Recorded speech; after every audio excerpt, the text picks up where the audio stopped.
ನಾವು ಭಕ್ತಿಯನ್ನು ಮಾಡಬೇಕು. ಸಂಸ್ಕಾರ ಇದ್ರೆ ತಾನೇ ಬೇಡ್ಕೊಳ್ಳೋದಂತ. ಸಂಸ್ಕಾರ ಇಲ್ಲ ಅಂತಂದ್ರೆ ಹಾಗಾಗಿಲ್ಲ. ಒಂದ್ಸರಿ ಏನಾಯ್ತಪ್ಪ ಅಂದ್ರೆ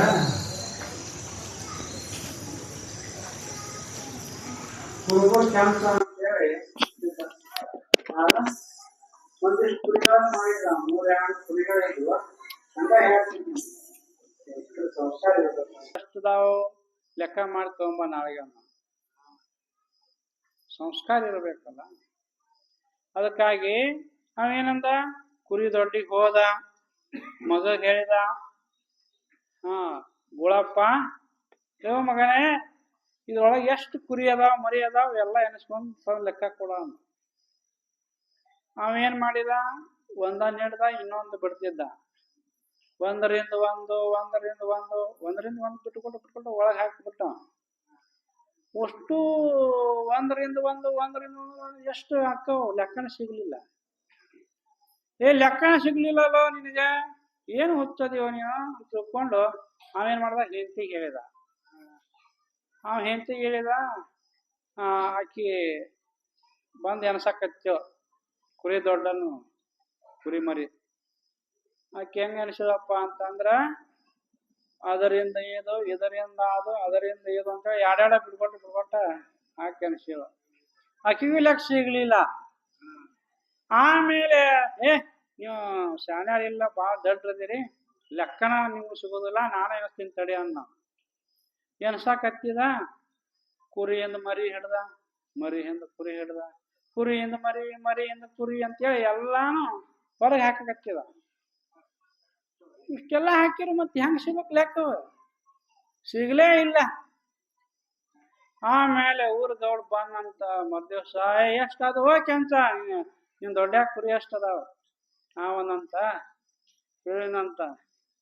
ಹೆಚ್ಚು ಕಡಿಮೆ ಒಂದ್ ದೊಡ್ಡಾಗಿ ಎಷ್ಟು ಇರ್ತಾವ ಕುರಿಗಳು, ಅಷ್ಟು ಬರ್ಕೊಂಡ್ಬಿಡ್ರಿ ಅಂದಾಜ್ ಮೇಲೆ ಅಂದಂತ. ಹಂಗ ಸಂಸ್ಕಾರ ಇರಬೇಕು. ಆಮೇಲೆ ಏನಿರ್ಬೇಕು, ವಿದ್ಯೆ ಇರಬೇಕು. ವರಗಳನ್ನ ಎಂಥದ್ದು ಬೆಡ್ಕೋಬೇಕು, ಶಾಶ್ವತವಾದಂತ ಸುಖ ನಮ್ಗೆ ದೊರೀತಿರ್ಬೇಕು. ಅದಕ್ಕ ಒಂದ್ಸರಿ ನಾರದ ವೈಕುಂಠದೊಳಗ ಏನ್ ಕೇನಪ್ಪ ಅಂತಂದ್ರ, ಭಗವಂತ ದೊಡ್ಡವ್ರು ಯಾರದಾರ, ಎಲ್ಲಕ್ಕಿಂತ ದೊಡ್ಡವ್ರು ಯಾರದಾರ ಅಂತ ಕೇಳಿನಂತ.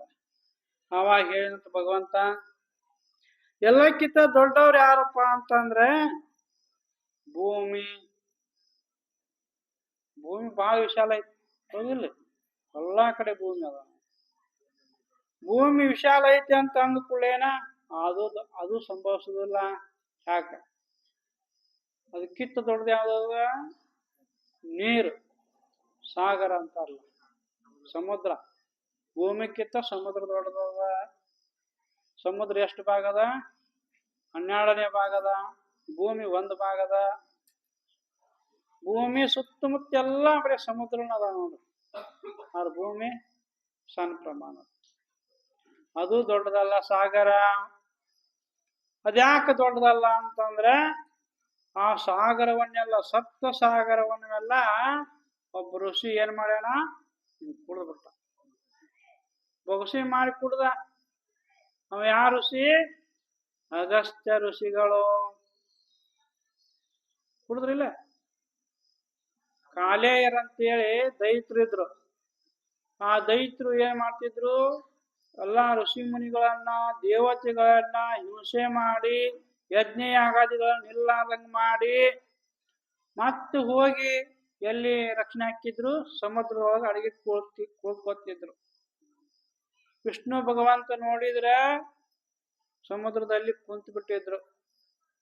ಸಮುದ್ರದಾಗ ಭಗವಂತ ಹೋಗಕ್ ಹಾಕಿದಿಲ್ಲ.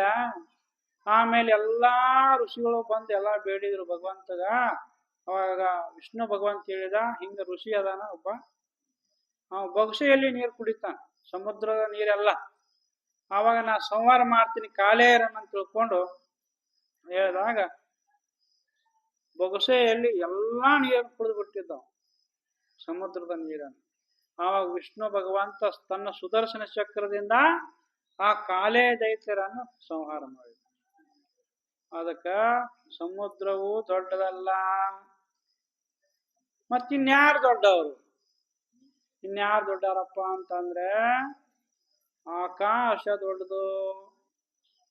ಯಾಕೆ ದೊಡ್ಡದಪ್ಪ ಅಂತಂದ್ರ ಆಕಾಶದೊಳಗ ಸಹಸ್ರಾರು ನಕ್ಷತ್ರಗಳದಾವ, ಕೋಟ್ಯಾನ ಕೋಟಿ ನಕ್ಷತ್ರಗಳದಾವ.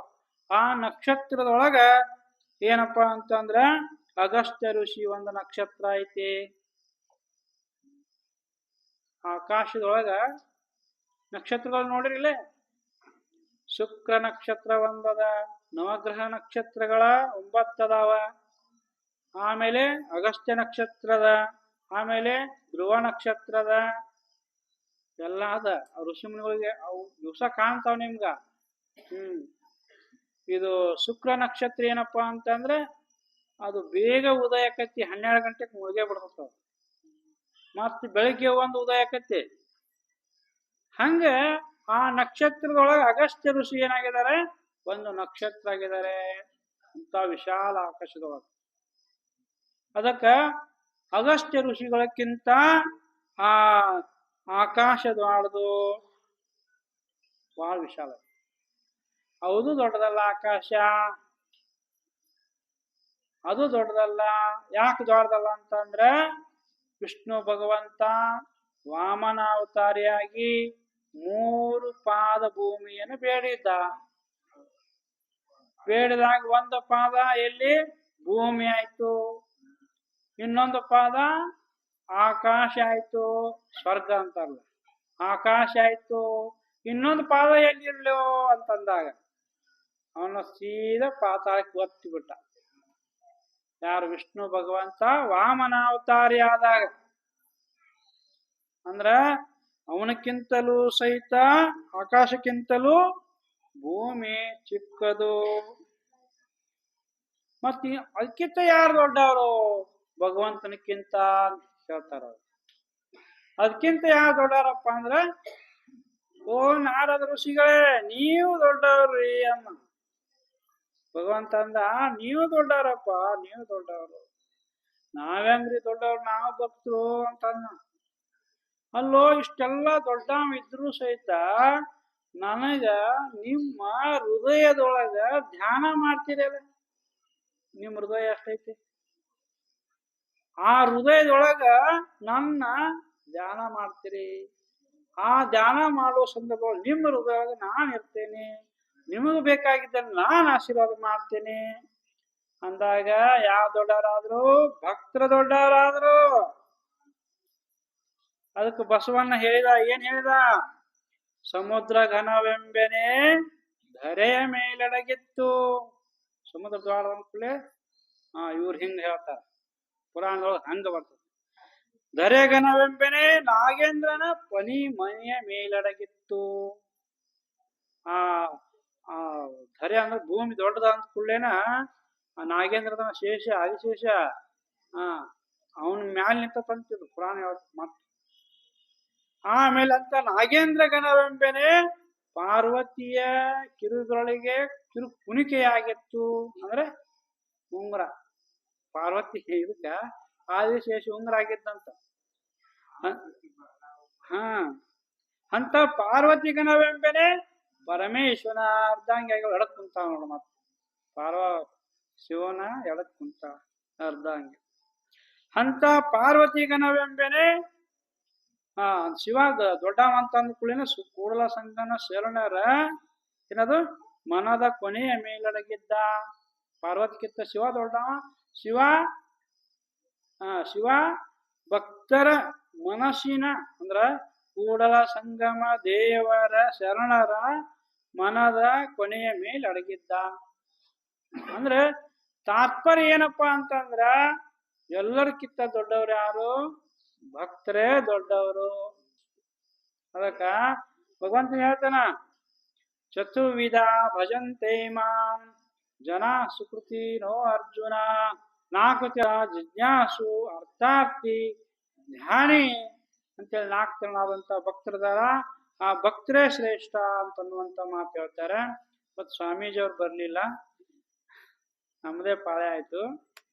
ಅದಕ್ಕೆ ಶಿವಾಯ ನಮಃ ಓಂ ಶಿವಾಯ ನಮಃ ಓಂ ಶಿವಾಯ ನಮಃ ಓಂ ಶಿವಾಯ ನಮಃ ಓಂ ಶಿವಾಯ ನಮಃ ಓಂ ಶಿವಾಯ ನಮಃ ಓಂ ಶಿವಾಯ ನಮಃ ಓಂ ಶಿವಾಯ ನಮಃ ಓಂ ಶಿವಾಯ ನಮಃ ಓಂ ಶಿವಾಯ ನಮಃ ಓಂ ಶಿವಾಯ ನಮಃ ಓಂ ಶಿವಾಯ ನಮಃ ಓಂ ಶಿವಾಯ ನಮಃ ಓಂ ಶಿವಾಯ ನಮಃ ಓಂ ಶಿವಾಯ ನಮಃ ಓಂ ಶಿವಾಯ ನಮಃ ಓಂ ಶಿವ